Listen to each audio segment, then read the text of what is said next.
आप सभी को गुड मॉर्निंग स्टूडेंट्स। मैं हूं जितेंद्र कुमार मिश्रा। आज हम बात करेंगे 16 महाजनपदों के मगध साम्राज्य के ऊपर शासन कर रहे तीसरे सबसे बड़े मौर्य साम्राज्य के बारे में। ठीक है, इसमें क्या है कि पहले हम लोगों ने 16 महाजनपदों में हर्यक वंश पढ़ा, हर्यक वंश के बाद नंद वंश और नंद वंश के बाद शिशुनाग वंश, शिशुनाग वंश के बाद नंद वंश। अब हम लोग जो है मगध साम्राज्य में मौर्य वंश पढ़ रहे हैं। ठीक है, मौर्य वंश पढ़ रहे हैं। ठीक है, और जहां समझ में नहीं आएगा वहां इससे देख सकते हैं हसीन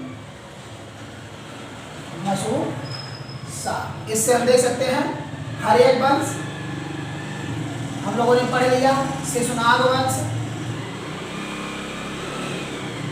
नंद वंश। ठीक है, नंद वंश के बाद चौथा सबसे बड़ा और विशाल जिसने अपने क्षेत्र को पाकिस्तान, अफगानिस्तान और पूरे उत्तरी भारत तक, अगर जो कहें तो पूरे उत्तर भारत तक इसका पूरा मैदान फैला हुआ था। ठीक है, जब सिकंदर का आक्रमण हुआ तो उस समय मगध में नंद वंश का शासन था और नंद वंश के शासन में जो बैठा हुआ था वह था धनानंद। ठीक है, और उसी धनानंद को मारने के लिए और मगध पर शासन करने के लिए सिकंदर आगे बढ़ रहा था, जो कि उसे पहले झेलम नदी के तट पर पोरस से टकराना पड़ा, जिसकी वीरता बहुत ही सराहनीय थी, जिसने बहुत ही वीरतापूर्वक सिकंदर का लोहा लिया और उसे वहीं झेलम के तट पर ही रोक दिया, जिससे वह आगे नहीं बढ़ पाया। जब सिकंदर ने पोरस को हराया तो उसकी वीरता का साहस करते हुए उसने अपने तलवार को नीचे रखा और कहा, ये सभी के गर्दनों को काटने वाली ये तलवार आज से पोरस तुम्हारी गुलाम बनती है। उसी समय से सिकंदर उसके बाद झेलम नदी को पार नहीं कर सका और झेलम नदी को पार करके इधर नहीं आ सका भारत में, जिससे किसी और भारत के अन्य राज्यों पर वह कब्जा नहीं कर सका किसी भी महाजनपदों में। उसे हाइडे स्पीच या झेलम का युद्ध कहते हैं। धनानंद उस समय बहुत ही क्रूर और कहें तो निर्दयी शासक के तौर पर था। अब हम यहां देखते हैं कि उत्पत्ति के कारण मौर्य वंश का उदय क्यों हुआ और संस्थापक कौन है और मौर्य साम्राज्य की स्थापना किन किन कारणों से हुई या कैसे हुई। ठीक है, मौर्य वंश की स्थापना कैसे हुई, इन सारे चीजों के बारे में हम लोग एक एक करके पढ़ेंगे। तो पहले हम लोग पढ़ते हैं उत्पत्ति के कारण। ठीक है, उत्पत्ति के कारण में पहले भी मैंने आप लोगों को बताया है और इस वीडियो में भी, जैसे कि देख रहे हैं कि क्रूरता, धनानंद की क्रूरता, वह खेल खेल में अपने राज्य के सभी व्यक्तियों, प्रजाओं को बहुत ही तरीके से कष्ट पहुंचाता था और बहुत ही क्रूर व्यक्ति था। क्या था? बहुत ही क्रूर व्यक्ति था, जिससे उसकी शासन सत्ता अगर हम कहें तो सही तरीके से नहीं चल रही थी, जिससे पूरी प्रजा वहाँ की क्या थी, बहुत ही भयभीत और डरी हुई रहती थी। पहला कारण था धनानंद की क्रूरता। दूसरा, चाणक्य का अपमान अगर कहा जाए और चाणक्य की आज्ञा। ठीक है, तो जैसे हम लोग अभी उत्पत्ति में देख रहे हैं तो उत्पत्ति में ही पढ़ेंगे। क्या था कि चाणक्य एक बार इनके यहाँ गया सैन्य सहायता के लिए और कुछ धनराशि इकट्ठा करने के लिए, जिससे उसकी पूजा हो सके। इस कारण से, क्योंकि तक्षशिला में तत्काल में चाणक्य जो थे एक शिक्षक के तौर पर नियुक्त किए गए थे। ठीक है, तो उसके बाद क्या हुआ कि जब शिक्षक के तौर पर इन्हें नियुक्त कर दिया गया, तो ये धनानंद के साम्राज्य में गए। धनानंद ने इनकी बहुत प्रकार से बेइज्जती की और बेइज्जती करने के बाद इनको अपने साम्राज्य से निकाल दिया। इनको अपने साम्राज्य से निकाल दिया और कहा कि अब तुम यहाँ नहीं रह सकते हो। क्या कहा? अब तुम यहाँ नहीं रह सकते हो। तो चाणक्य ने ही चंद्रगुप्त मौर्य को तैयार किया और उन्हें ले करके आए, क्योंकि क्या हुआ, जब धनानंद ने अपने साम्राज्य से इनको निकाला तो ये रास्ते से जा रहे थे, तो इन्होंने देखा कि एक छोटा सा बालक जिसकी आयु मात्र 14 वर्ष है वह बैठ करके न्याय कर रहा है और सारे के सारे जो सामंत पुत्र थे वह उसको देख रहे थे और अपनी अपनी फरियाद को ले जा करके उसको सुना रहे थे और वह आज्ञा दे रहा था कि इस तरह करो, इस तरह से करो। तो चाणक्य ने देखा कि इसके अंदर एक राजा का गुण है और उसे खरीद करके वो ले आए। ठीक है, यहाँ तक लोगों ने पढ़ा। खरीद करके वो ले आए, उन्होंने देखा उसके अंदर राजा का गुण है, तो उनकी आज्ञा पर, चाणक्य की आज्ञा पर चंद्रगुप्त मौर्य ने शिक्षा तक्षशिला से ग्रहण की और अपने आप को उस लायक बनाया। ठीक है,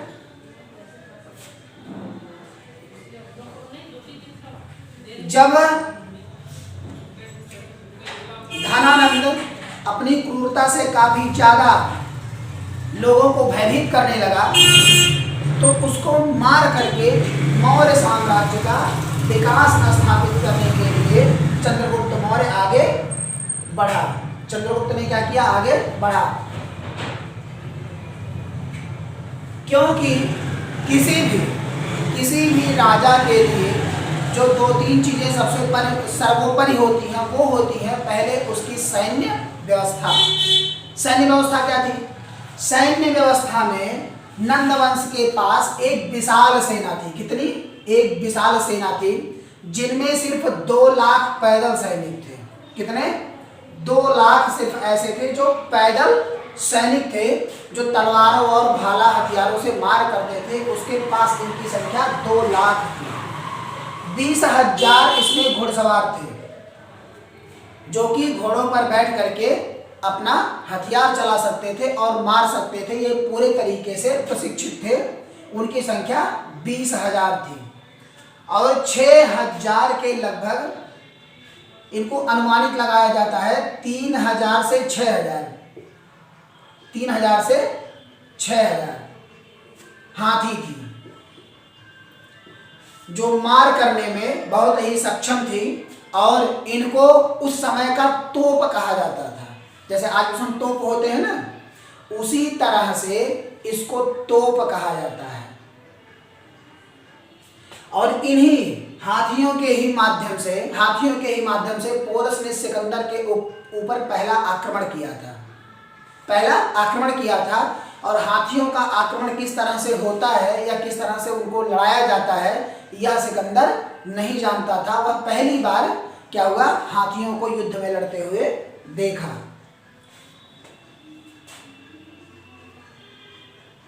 सिकंदर मगध की तरफ इसी वजह से बढ़ना चाहता था कि वहां की विशाल सेना, घुड़सवार और हाथी वह अपने कब्जे में करना चाहता था। ठीक है, अब संस्थापक की हम बात कर लेते हैं। मौर्य वंश के संस्थापक चंद्रगुप्त मौर्य, इनकी माता का नाम मोरा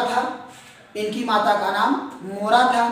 और ऐसा माना जाता है, जैन ग्रंथ और बौद्ध ग्रंथ दोनों बताते हैं कि यह मौर्य साम्राज्य के क्षत्रिय थे। इन्हें क्षत्रिय कुल का बताया जाता है जैन और बौद्ध ग्रंथों के द्वारा। लेकिन ब्राह्मण ग्रंथ इन्हें कुलीन वर्ग का कहते हैं। ब्राह्मण ग्रंथ इन्हें क्या कहते हैं? कुलीन का कहते हैं। जैन ग्रंथ और बौद्ध ग्रंथ इन्हें मौर्य क्षत्रिय कहते हैं।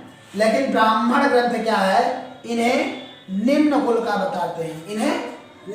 का बताते हैं। ठीक है, इनके पैदा होने का साक्ष्य कोई सही तरीके से नहीं है कि कहाँ ये पैदा हुए, किस तरह से हुए, कैसे हुए, ये इनके बारे में साक्ष्य नहीं है।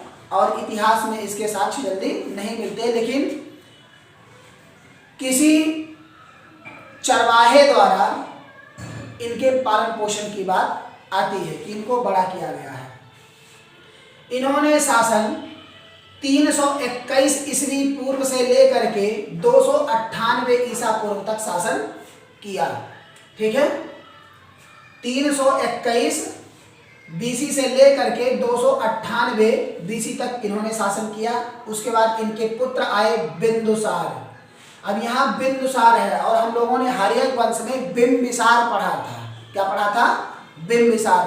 तो याद रखिएगा, यहाँ ना है और वहाँ माँ है, बिंबिसार है और यहाँ बिंदुसार है। ये 298 ईसा पूर्व से लेकर के 273 ईसा पूर्व तक इन्होंने शासन किया मौर्य साम्राज्य पर, और मौर्य साम्राज्य को कई तरीकों से इन्होंने बढ़ाया। ठीक है, उसके बाद आया अशोक, जिसको अशोक महान के रूप से जाना जाता है, नाम से जाना जाता है अशोक महान। इसने 273 ईसा पूर्व से लेकर के 232 ईसा पूर्व तक शासन किया। 273 से 280 ईसा पूर्व के बाद भी शासन इसने किया, इतना तक यहाँ तक शासन किया। ठीक है, अब हम पढ़ लेते हैं मौर्य साम्राज्य की स्थापना कैसे हुई। ठीक है, या क्यों हुई, ये भी कह सकते हैं। अभी तो हमने उत्पत्ति पढ़ा और इसके संस्थापक के बारे में जाना, इनके शासकों के बारे में जाना। अब हम जो है इस साम्राज्य की स्थापना के बारे में जानेंगे। ठीक है, 4वीं शताब्दी ईसा पूर्व में नंद वंश के शासक धनानंद की क्रूरता, पहला। दूसरा, चाणक्य की सहायता। ठीक है, चाणक्य की सहायता से चंद्रगुप्त ने नंद वंश का अंत कर दिया। किसका किया? नंद वंश का अंत कर दिया। और नंद वंश के ध्वंसावशेष पर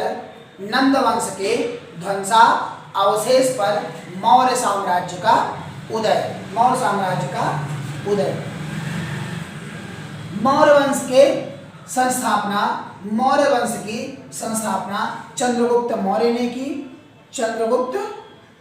की और इन्होंने अपनी राजधानी को पाटलिपुत्र बनाया। पटना, अर्थात पटना को इन्होंने अपना क्या बनाया? राजधानी बनाया। और पटना को राजधानी बनाकर इन्होंने अपने कार्यों को करने के लिए आगे के लिए बढ़े। ठीक है, इसमें प्रथम शासक के रूप में चंद्रगुप्त मौर्य खुद बैठा। बौद्ध एवं जैन धर्म में इसको मौर्य क्षत्रिय कहा गया है, लेकिन ब्राह्मण ग्रंथ कहते हैं कि यह निम्न कुल का था।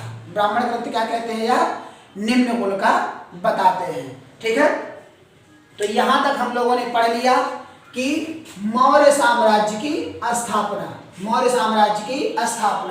उत्पत्ति के कारण, संस्थापक। उसके बाद हम लोगों ने पढ़ा मौर्य साम्राज्य की स्थापना। ठीक है, इनके बारे में पढ़ लिया। अब इनके शासकों के बारे में, जैसे कि चंद्रगुप्त मौर्य के बारे में। ठीक है, उसके बाद बिंदुसार के बारे में, उसके बाद अशोक के बारे में, एक एक करके इनके शासकों में हम पढ़ना प्रारंभ करेंगे। एक एक करके इनके शासकों में हम क्या करेंगे? पढ़ना प्रारंभ करेंगे।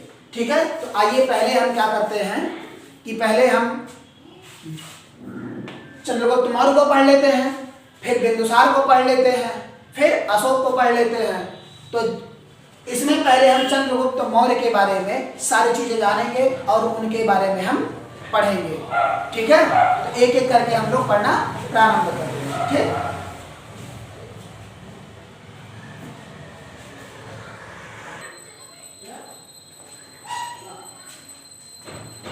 इसके बाद हम मौर्य साम्राज्य के बारे में पढ़ेंगे और मौर्य साम्राज्य के संस्थापक चंद्रगुप्त मौर्य के बारे में। ठीक है, चंद्रगुप्त मौर्य के बारे में।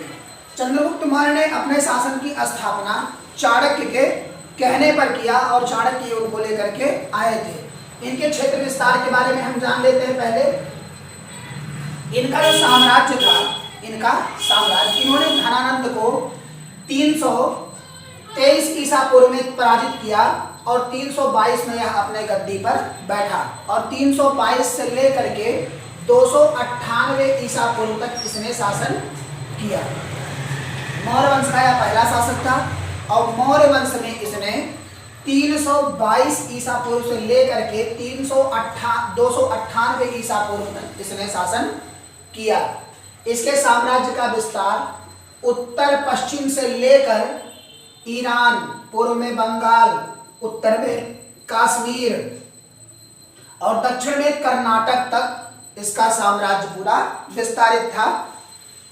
अगर कहा जाए तो मौर्य साम्राज्य उस समय का इतना शक्तिशाली साम्राज्य था कि इसने पूरे अखंड भारत पर अकेले राज्य किया था, जिसको अशोक ने चल के जो एक और थोड़ा बहुत एरिया बाकी रह गया था उसको अशोक ने जीत करके और एक अखंड भारत की स्थापना की थी। ठीक है, तो ईरान, बंगाल और कश्मीर, कर्नाटक तक के सारे क्षेत्रों को इसने अपने में मिला लिया था और जीत लिया था। और जब इसने बंगाल विजय किया तो उसके साक्ष्य के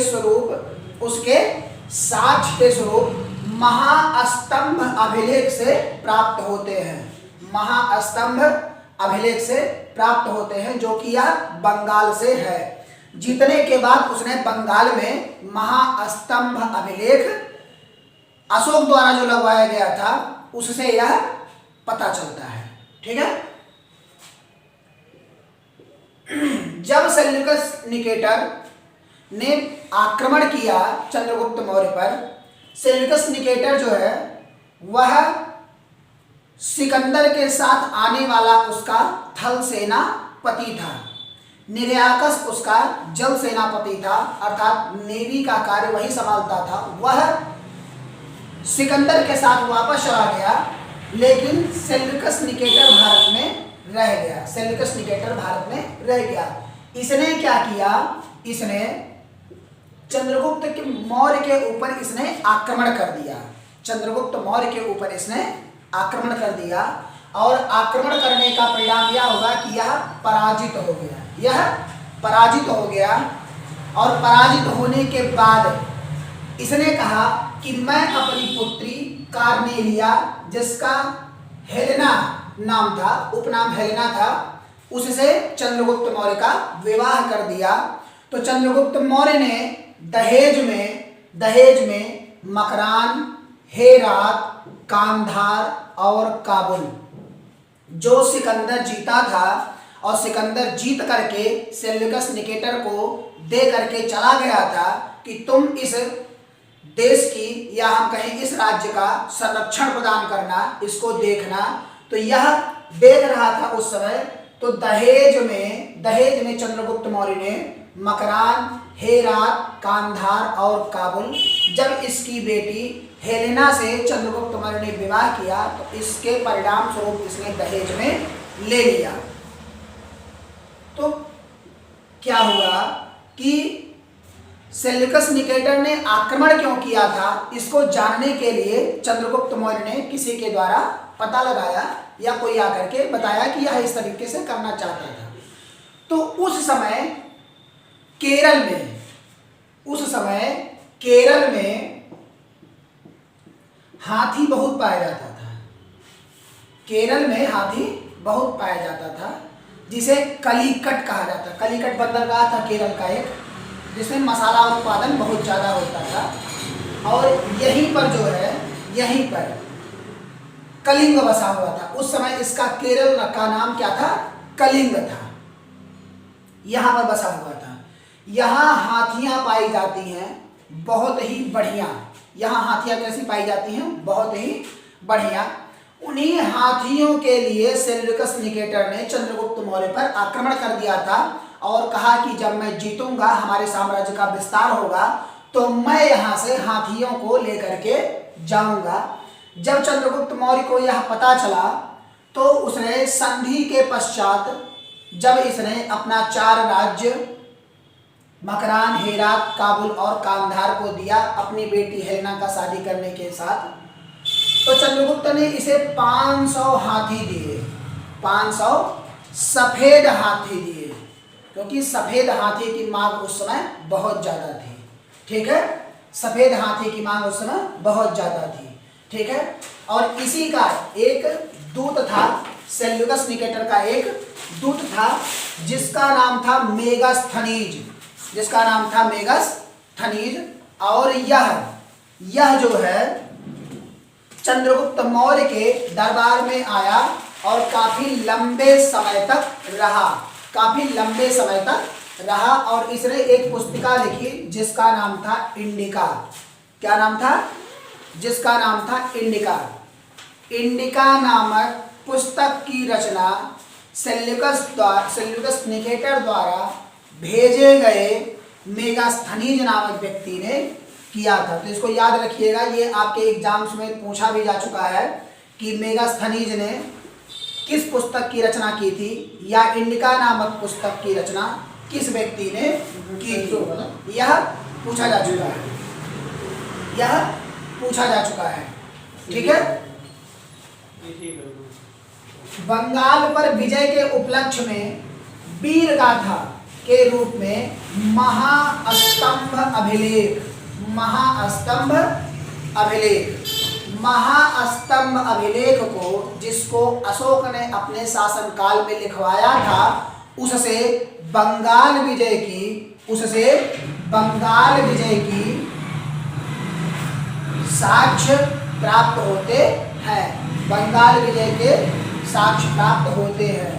और दक्षिण भारत विजय की जानकारी, दक्षिण भारत विजय की जानकारी अहनानूर तथा मुरनानूर, अहनानूर तथा मुरनानूर एवं अशोक के अभिलेख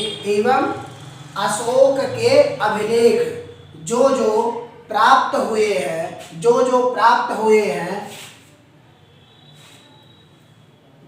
महास्थान अभिलेख जो बंगाल से प्राप्त हुआ है, जो इसके बंगाल विजय को दर्शाता है। उसके बाद शाहगौरा अभिलेख जब चंद्रगुप्त मौर्य के शासनकाल में बहुत भीषण अकाल पड़ा हुआ था,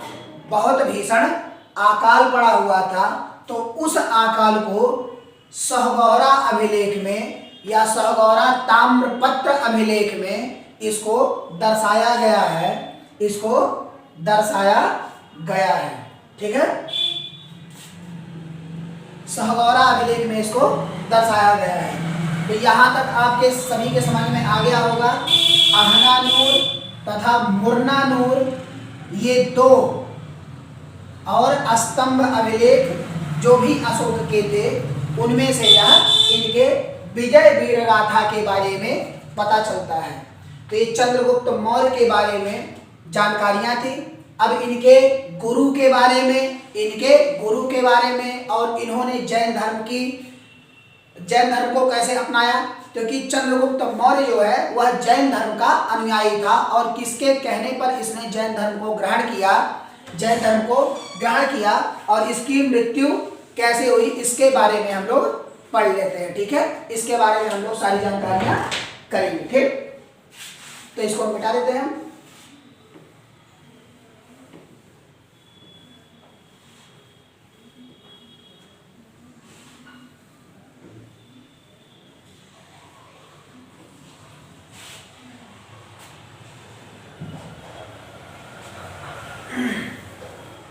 जिनकी सहायता से इसने नंद वंश को उखाड़कर फेंक दिया था और मौर्य साम्राज्य की स्थापना की, इनके गुरु का नाम चाणक्य था। चाणक्य को कौटिल्य तथा विष्णुगुप्त के नाम से जानते हैं, विष्णुगुप्त के नाम से जानते हैं। ठीक है, इन थोड़ा हल्का हो गया है, आप लोगों को दिख नहीं रहा होगा।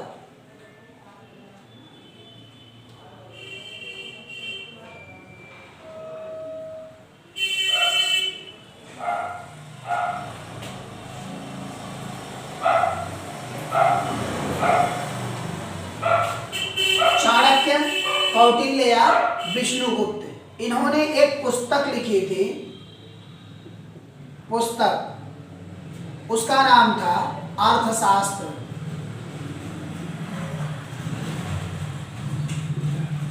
अर्थशास्त्र, ठीक है, जो कि राजनीति से संबंधित है।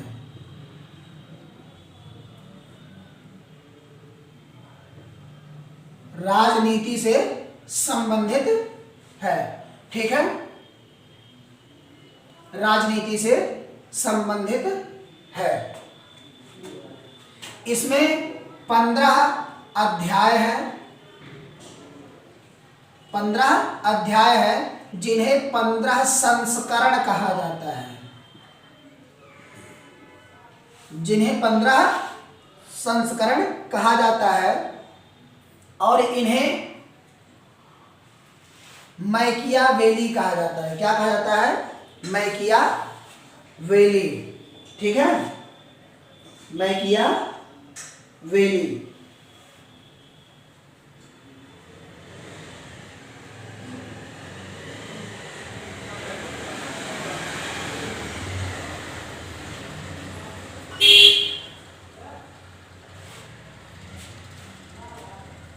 भारत का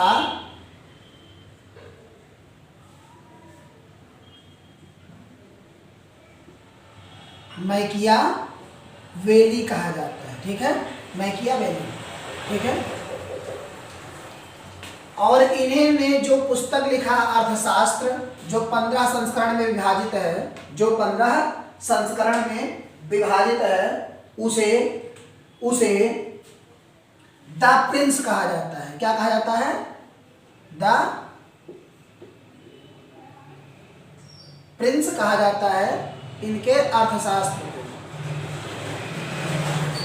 अर्थशास्त्र को द प्रिंस कहा जाता है। क्या कहा जाता है? द प्रिंस, ठीक है। इनमें 15 अध्याय हैं, इनमें 15 अध्याय हैं। उन 15 अध्यायों के बारे में इसमें लिखा गया है और यह राजनीति से संबंधित है, राजनीति से संबंधित है। चाणक्य को भारत का मैकियावेली कहा जाता है और इनके पुस्तक अर्थशास्त्र को द प्रिंस कहा जाता है। क्या कहा जाता है?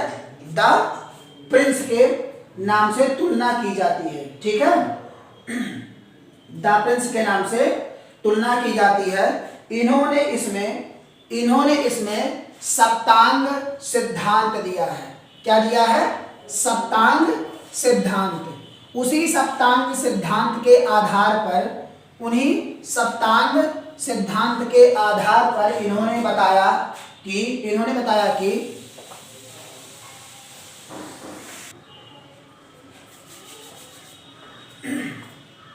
तो चाणक्य ने जब अपनी पुस्तक लिखी, चाणक्य ने अपनी अर्थशास्त्र की पुस्तक लिखी, तो उस अर्थशास्त्र की पुस्तक द प्रिंस नामक पुस्तक से उसकी तुलना करवाई गई और भारत का मैकियावेली कहा गया। चाणक्य को भारत का मैकियावेली कहा गया।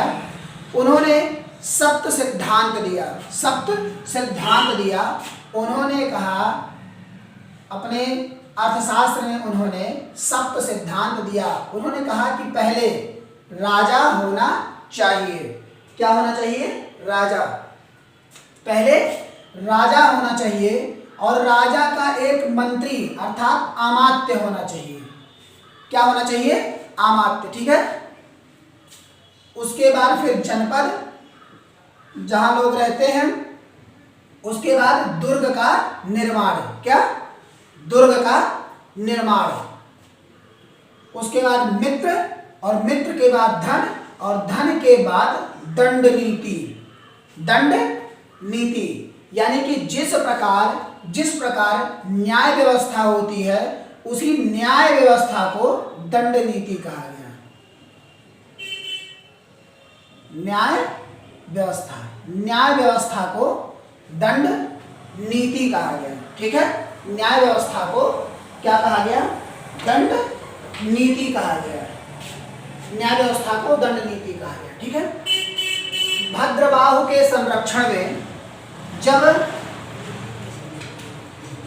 चंद्रगुप्त मौर्य के शासन काल में अकाल पड़ा तो उस अकाल से वह परेशान हो गया। ठीक है, तो उसने भद्रबाहु से जैन धर्म की शिक्षा ली।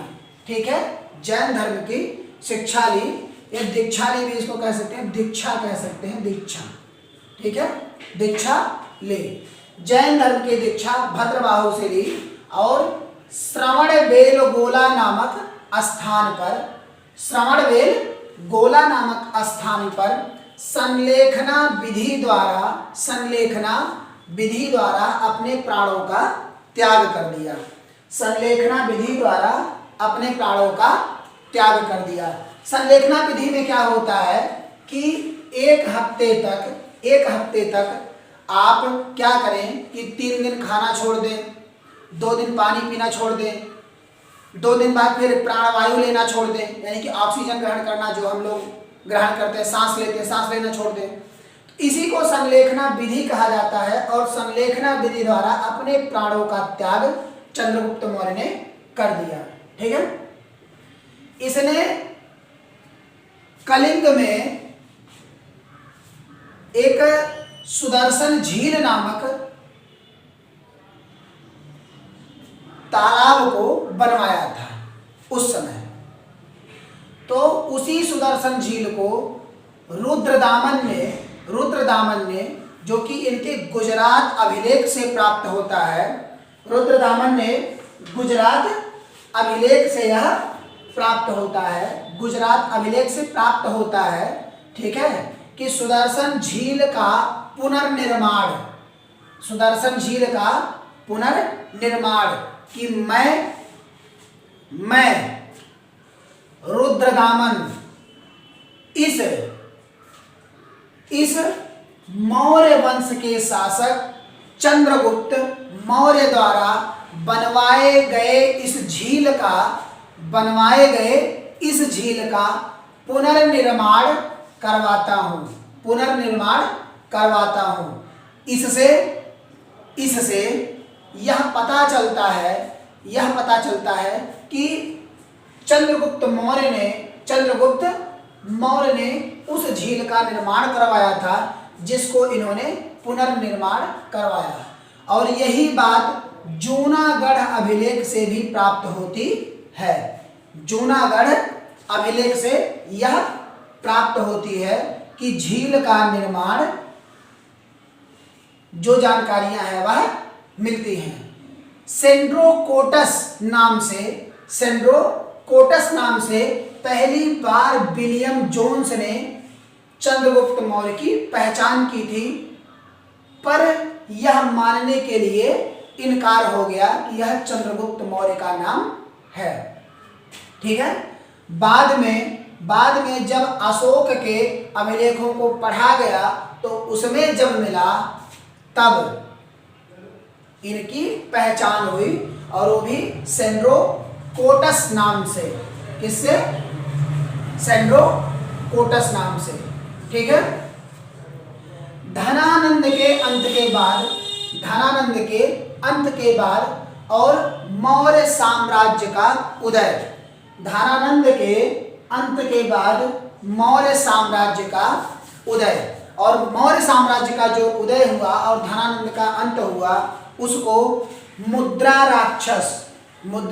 राक्षस नामक पुस्तक में इसको संकलित किया गया है, इसको लिखा गया है। ठीक है, मुद्रा राक्षस नामक पुस्तक में यह लिखा गया है कि धनानंद का अंत तथा मौर्य साम्राज्य का उदय, धनानंद का अंत तथा मौर्य साम्राज्य का उदय। ठीक है, तो भद्रबाहु द्वारा जैन धर्म की दीक्षा, श्रवणबेलगोला नामक स्थान पर संलेखना विधि द्वारा प्राण त्याग, रुद्रदामन के द्वारा लिखवाए गए गुजरात अभिलेख से सुदर्शन झील का पुनर्निर्माण बताया, जूनागढ़ अभिलेख से झील निर्माण की जानकारी तथा सेंड्रोकोटस नाम से विलियम जोन्स ने पहचान किया। सेंड्रोकोटस नाम से विलियम जोन्स ने पहली बार इनको पहचान किया।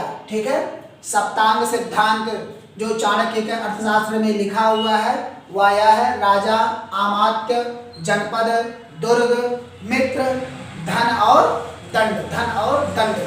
तो यहाँ तक हम लोगों ने देखा कि 298 बीसी में जब चंद्रगुप्त मौर्य ने अपने प्राणों का त्याग किया था संलेखना विधि से, तो उस समय 298 बीसी चल रहा था, यानी कि 298 बीसी चल रहा था। ठीक है। उसके बाद इसके दूसरे शासक के रूप में बिंदुसार बनते हैं। कौन बनते हैं? बिंदुसार। तो अब इसके बाद हम लोग बिंदुसार के बारे में पढ़ लेते हैं। क्या करते हैं? बिंदुसार के बारे में पढ़ लेते हैं। ठीक है। तो यहाँ तक आप सभी के समझ में आ गया होगा, आज हम लोग मौर्य साम्राज्य को समाप्त कर देंगे।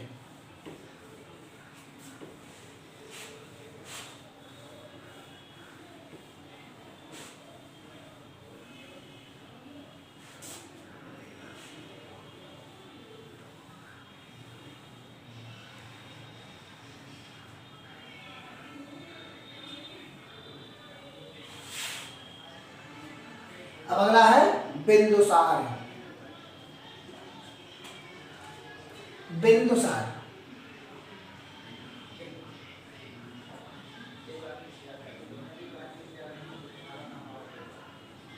बिंदुसार ठीक है। यह 298 ईसा पूर्व से लेकर के 298 ईसा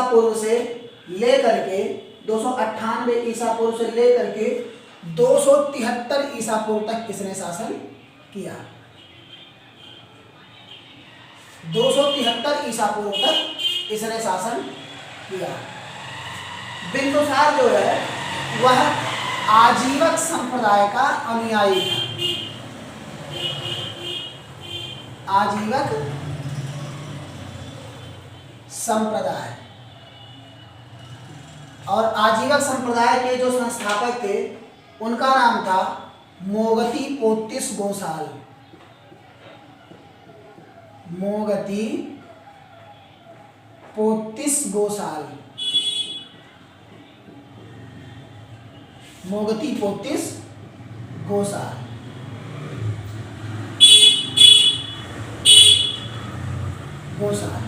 मोगती पोतिस गोसाल। ठीक है। यह आजीवक संप्रदाय का अनुयायी था। ठीक है।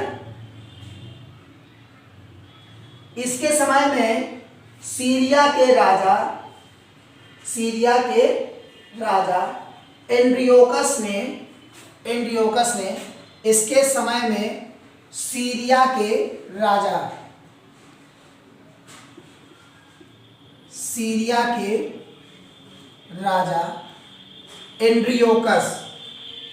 एंड्रियोकस का दूत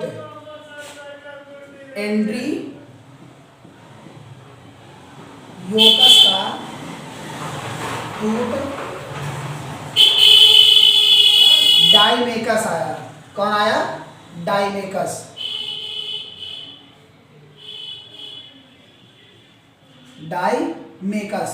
तो इससे इसने कहा कि तुम्हारे यहाँ क्या क्या अच्छा होता है।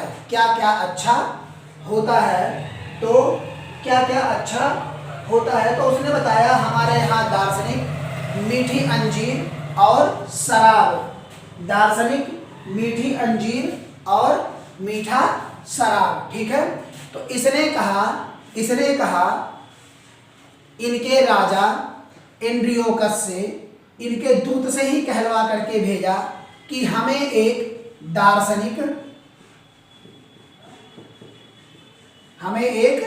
दार्शनिक और दूसरा मीठी शराब तथा अंजीर ला करके दो। लेकिन डाइमेकस के राजा, जिनका यह दूत था एंड्रियोकस ने, मीठी शराब और अंजीर को भेजा और अपने दूत से कहलवाया कि हमारे यहाँ दार्शनिक को प्रदर्शनकारी रूप में नहीं रखा जाता, यह किसी के यहाँ भेजने की चीज नहीं है, किसी के यहाँ भेजने की चीज ये नहीं है, ठीक है, इनको नहीं भेजा जाता है, ठीक है। उसके बाद मिस्र के राजा फिलाडेल्फ ने अपना दूत भेजा। इसके बाद मिस्र के राजा फिलाडेल्फ ने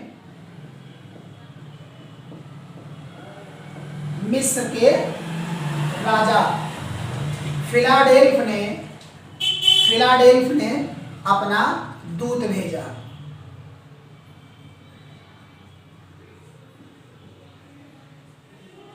फिलाडेल्फ ने अपना दूत भेजा इनके दरबार में, जिसका नाम था डाइमेसियस, ठीक है, जिसका नाम क्या था, डाइमेसियस।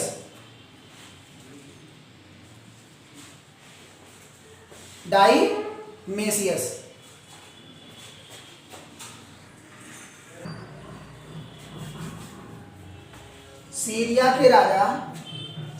के राजा एंड्रियोकस के राजदूत के बाद जब इन्होंने दार्शनिक, मीठी शराब और अंजीर की मांग की, तो वहाँ के राजा ने सिर्फ मीठी शराब और अंजीर ही भेजा, दार्शनिकों को नहीं भेजा। उसके बाद मिस्र के राजा फिलाडेल्फ ने अपना राजदूत डाइमेसियस को भेजा, ठीक है। यह पुराने पुस्तकों में मिलता है और यह एग्जाम्स में पूछे गए हैं। यह यूपीपी, रेलवे, एसएससी जीडी और इन सारे में यहाँ तक कि जो पीजीटी की तैयारी करते होंगे हिस्ट्री से, उनमें भी ये क्वेश्चन पूछे जा चुके हैं, ठीक है, और पीईटी के एग्जाम्स में भी पूछे जाते हैं। बिंदुसार के समय में कश्मीर में एक विद्रोह हुआ। कश्मीर में एक बहुत बड़ा विद्रोह हुआ, तो पहले इन्होंने सुसीम को भेजा। अपने सबसे बड़े बेटे सुसीम को भेजा, लेकिन सुसीम क्या हुआ, उस विद्रोह को दबाने में नाकाम हो गया और वह दबा नहीं पाया और वहाँ के लोगों ने सुसीम को मार के भगा दिया और आकर के वह अपने पिता बिंदुसार से कहा कि हमारे बस की यह बात नहीं है। फिर बिंदुसार ने अशोक से कहा कि अब तुम जाओ और इस विद्रोह को दबाओ। और जब वहाँ अशोक गया, अशोक के जाने के बाद वहाँ का विद्रोह पूरे तरीके से शांत हो गया। जब उनके पिता ने कहा कि तुमने विद्रोह को कैसे दबाया, तब अशोक ने कहा कि जब विद्रोह करने वाले ही नहीं रहेंगे तो विद्रोह कैसे होगा, मैंने वहाँ के सभी लोगों को मार दिया और वहाँ एक नए शहर की स्थापना की जिसका नाम था श्रीनगर। श्रीनगर की स्थापना सम्राट अशोक ने किया था, जो कि कल्हड़ द्वारा लिखी हुई राजतरंगिणी नामक पुस्तक में मिलती है, ठीक है। जैन साहित्य में बिंदुसार को सिंहसेन कहा गया है। जैन साहित्य में बिंदुसार को सिंहसेन कहा गया है। क्या कहा गया है? सिंहसेन, ठीक है। और आजीवक संप्रदाय का एक बहुत ही विद्वान ज्योतिषाचार्य जिसका नाम दिव्यदान था, वह दिव्यदान बिंदुसार के शासनकाल में उनके साम्राज्य में रहता था, ठीक है। उनके साम्राज्य में रहता था, ठीक है। तो उस समय बिंदुसार और चंद्रगुप्त मौर्य दो लोगों को हम लोगों ने पढ़ लिया मौर्य साम्राज्य में। अब इसके बाद जो सबसे महान शासक के रूप में आते हैं वह है सम्राट अशोक, सम्राट अशोक, ठीक है। अब इसके बाद हम लोग सम्राट अशोक के बारे में पढ़ेंगे, ठीक है। क्योंकि लाइट बहुत आज ज़्यादा कट रहा है, इस वजह से आज हम लोग यहीं तक पढ़ेंगे, इसके आगे हम लोग कल पढ़ेंगे क्योंकि लाइट बहुत ज़्यादा कट रहा है, ठीक है। तो क्या है कि हम लोग अब इसके आगे कल पढ़ेंगे, और ऐसे ही वीडियो, यह जो टॉपिक है ये आपके पीजीटी, टीजीटी जो ज्योग्राफी से करते होंगे या हिस्ट्री से करते होंगे उनको रिलेटेड है, PCS, SSC, UPP, railway, UPSI, लेखपाल, इन सारे वैकेंसियों में यहाँ से क्वेश्चन पूछे जा चुके हैं और क्वेश्चन आएगा। ये टॉपिक जो हम पढ़ाते हैं वो एनसीईआरटी बेस्ड होते हैं, यानी कि 6 to 12 बेस्ड, ठीक है। यह यूपीएससी के लिए भी लागू होते हैं, यहीं से ही क्वेश्चन पूछे जाएंगे, इससे ओवर क्वेश्चन बाहर नहीं आएगा, ठीक है। अगर आएगा तो आप लोग उसको कर ले जाएंगे, क्योंकि इससे माइन्यूट जो है नहीं पूछना, ठीक है। ऐसे भी क्वेश्चन सॉल्व कर चुके हैं या आता है, और उसके पेपर को, जब हम मॉडल पेपर को आप लोगों को करवाएंगे तो वो भी आप लोगों के समझ में जल्दी आ जाएगा, ठीक है। ऐसे ही वीडियो को प्राप्त करने के लिए हमारे चैनल केपी इनोवेशन क्लासेस से आप सभी लोग जरूर जुड़ें। Thank you and most welcome, और सब्सक्राइब जरूर करें।